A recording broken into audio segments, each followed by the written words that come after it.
Hi guys, welcome to our inaugural video interaction with Dr. Max Blumberg. He's an people analytics expert and world acclaimed thought leader whose pandemic a lot of things have changed. The working models have changed, the workplaces have changed, so the leadership skills are also changed.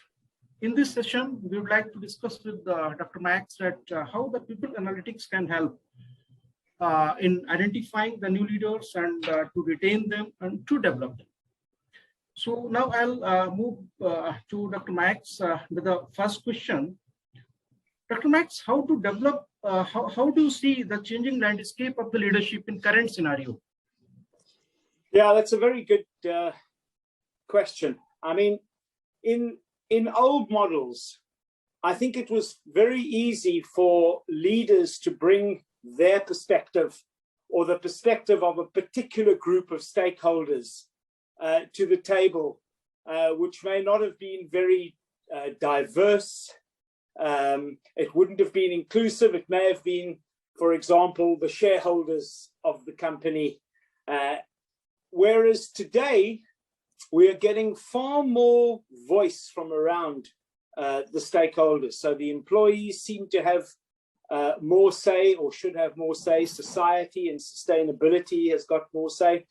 And so I think the big switch that we're seeing is this move from doing things my way as a leader versus doing things collaboratively.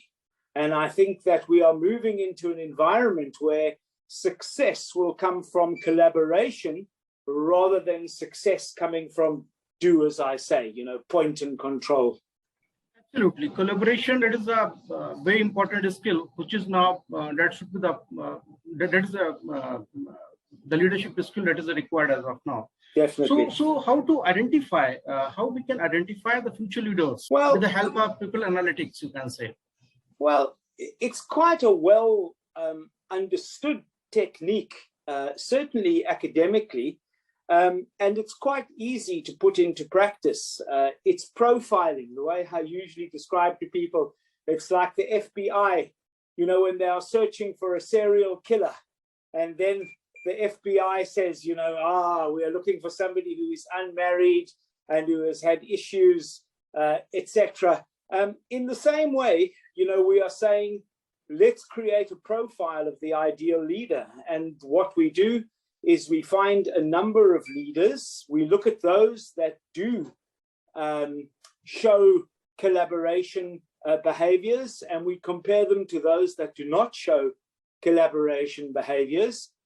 And then we look at why do these people show collaboration, and we look what are the traits. So for example, we might say that high emotional intelligence, awareness of self and awareness of other, produces a collaborative leader, whereas a non-collaborative leader might be somebody who only focuses on their own needs.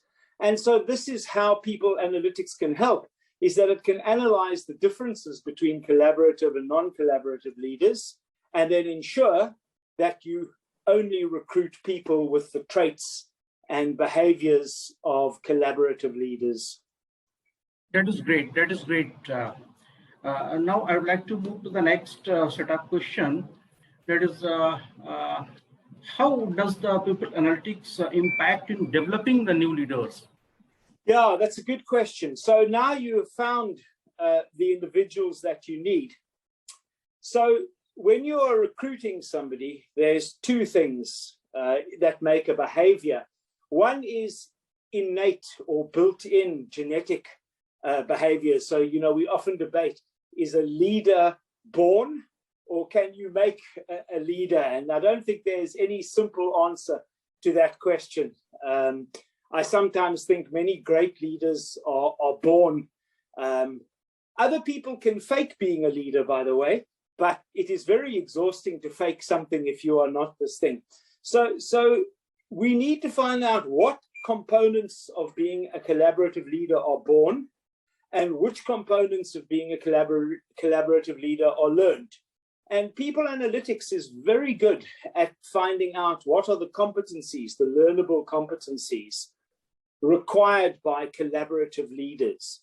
And that is how people analytics can assist with developing these people to be further identifying the potential and then developing it. That is great. That is great. After identifying, developing them, then another challenge is start at how we can retain them. How can retain the high performer leaders, and how we can engage them. So this would be my next question. So that's a good question. The answer is you need to have a culture that retains good people. And to have that kind of culture, you probably need a transparent culture in the organization. So that is quite different to what we saw, even as recently as 10 years ago. It goes back to your first question, Ramesh, where you were saying, what is the role, what is the new leader look like? It's transparency, authenticity, very important. But in order to do that, you've got to have a culture in an organization where people can say what they think honestly without fear that you are going to be fired. If I'm not saying a whistleblower necessarily, but you need to do that. And so it's really important to create a transparent culture. Now, culture, as you know, is very difficult to change quickly anyway. You cannot change it quickly. So what you are looking to do is to use people analytics to find out what are the drivers of an open, transparent, authentic culture. I'll give you some examples of companies I'm working with. One particular organization, the leaders are rewarded for being authentic and for showing vulnerability. So when you do not know an answer, you are rewarded for saying, I do not know the answer, but I will go and find it. I don't think you could say, I don't know the answer and give up. That's not so hot. That's one example. Another organization, they are very good at measuring culture because there are a number of instruments now which are useful for that. But what they measure, the questions that they ask, what the culture is driven by the employees, by the workforce, and by the other stakeholders, by the way, so the shareholders, even suppliers, customers, obviously. And that is what I call crowdsourcing or collective intelligence. And I think if you were to ask me one question, what do I think is the future of people analytics? I think that crowdsourcing collective intelligence is going to be very big in the future. Whereas before, I think we had leaders that pretended to listen to what people wanted, but they had an agenda, clearly had an agenda, and they went with it. Now, because people are far more mobile, they're working from home, they have more options where they want to work, they can say, if I don't like what this leader does, or the leader is not listening to me, I will move. They do not have the loyalty that their parents had, where you work for one organization your whole life. And so I think we need mechanisms to listen to employees. But when you have got 2 million employees around the world, and much of your outsourcing is in India, all of your process is there, and you've got some of your technology development in Eastern Europe, and your manufacturing in China, etc. How do you bring in so many voices authentically? And I think that we're going to start seeing collaborative software communities. There's a guy called Sven Thiele, who is an expert at the creation of these communities. He does it for Google. He does it for even Slack, helping them create communities. And so we're going to start seeing the emergence of platforms, networking platforms, crowdsourcing platforms, where voices of employees, shareholders, customers, suppliers, etc., even the government, who you pay tax to, on that. And I think that will be a huge mechanism for creating the transparency that organizations need for these leaders to emerge and to retain the leaders, to answer your question, because they feel they can be honest. I'm getting a better offer from a competitor, so I'm going to leave now. You can say this, and this gives the management teams the opportunity to make a counter offer, etc. I think that's excellent. We have also covered for the future leaders that would be the need for.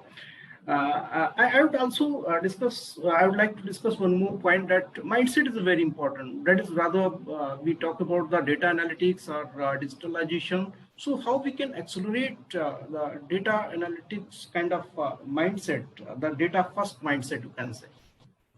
Well, that's also a culture question, because in order to listen to the data, there must be a willingness to listen to the data. And I think that, everybody who works in people analytics has probably faced the situation where you find a very clear data finding. People are leaving because the managers behave very badly, but the organization says, we're not going to listen to the data. This is probably the manager who is behaving badly, who is not listening to the data. So it's a question of creating openness to evidence. Now, that is very difficult to create. You need to find out what are the inhibitors, what are the blockers to listening to data in organizations to create that kind of culture. And I think, Ramesh, a large part of that is education. I don't think it's very different to solving the anti-vaxxers problem. People that will not accept data about the effectiveness of vaccines. I'm not saying it's right or wrong, vax. What I'm saying is that at least you look at the data, you interpret the data, and you make a decision. That is important. Currently, there are people who will not look at data, maybe because they cannot look at data, they do not understand it, maybe because they know that the data will say something that they do not want to hear. Politically, it will go against. But largely, it's a question of education, the ability to look at data and make an evaluative decision. In essence, it is what every PhD program pushes in a big way. You are required to collect data, and then your exam, your viva, your defense, whatever you call it, is sitting in front of somebody who is asking you questions about, why did you interpret it like this? Why did you interpret? And we need to do this in organizations without having a PhD. You have to learn to question data, to ask intelligent questions. And once we have a more educated workforce, it is far more likely that they will be accepting of data and create the data culture that you said you are looking for. Right. So thank you so much. I think I have covered, we have covered a lot of points. Anything else would you like to share, which you want that that is important, what we didn't discuss here? Yes, I think it is going to be a big transformation of leaders. I think that the older generations are going to have to make a lot of changes in the way they think. If I say myself, old white leaders, old male white leaders are going to have to learn to think differently. And even when I discuss this with many, not necessarily on color, but on age, there is still a lot of resistance. They do not acknowledge the difference between the baby boomers, which many of them are still baby boomers, or Gen X, and Gen Y and Gen Z. And I think once we start seeing leaders acknowledge that newer generations have got different priorities, I think that will be when we start seeing change. Otherwise, we will just have to wait for these old leaders to die off and for the new ones to take their place, basically. Let's hope that it happens sooner rather than later in that case. Thank you so much, Dr. Max. I think your great inputs, that would help us a lot. I appreciate being here, and thanks so much for inviting me, Ramesh. Lovely to see you. Thank you, sir. Okay. Thank you. Cheers. Bye.